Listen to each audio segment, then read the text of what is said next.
Family experts know the divorce rate tends to jump in the early part of the year. So we've brought in an expert to help parents out there navigate these tricky waters. Welcome back, Dr. Kristen Wynns of Wynns Family Psychology. Thank you for being here. Thank you. Absolutely. So do you guys know what the cause is for the spike in divorce there at the start of the year?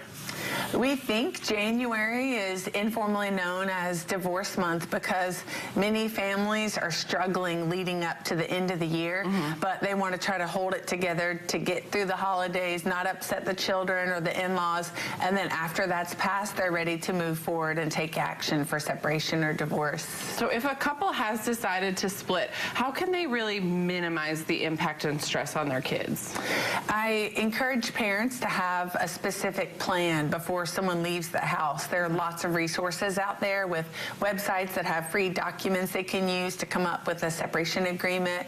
There are, of course, psychologists who specialize in this they can see, but really encourage them to kind of have their ducks in a row before someone leaves so that it minimizes stress on the kids and on the parents. Another really important plan to have is for how you're going to tell your kids, because that's a really hard conversation to have. Absolutely, and you really want that thought out and not just kind of emotional in the moment somebody tells the kids. So whenever I'm working with parents, we're talking about when is the right time, having both parents present, almost having a script where they've kind of rehearsed the key points they want to say. Absolutely. Another really important thing to have is a support team for the kids, something that's really constant and steady for them that they can feel grounded in. How do we go about building that?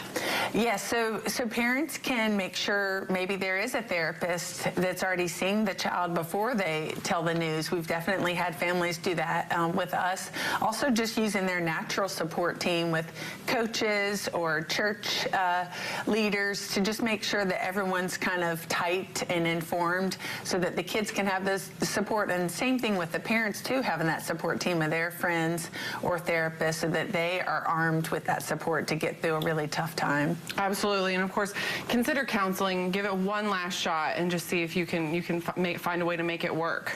Yeah, if parents or a couple hasn't tried marital counseling and there's any glimmer of hope, I do suggest that they give it X number of sessions to say, okay, before we make the final decision, let's commit to 6 sessions with a marriage therapist or 8 sessions.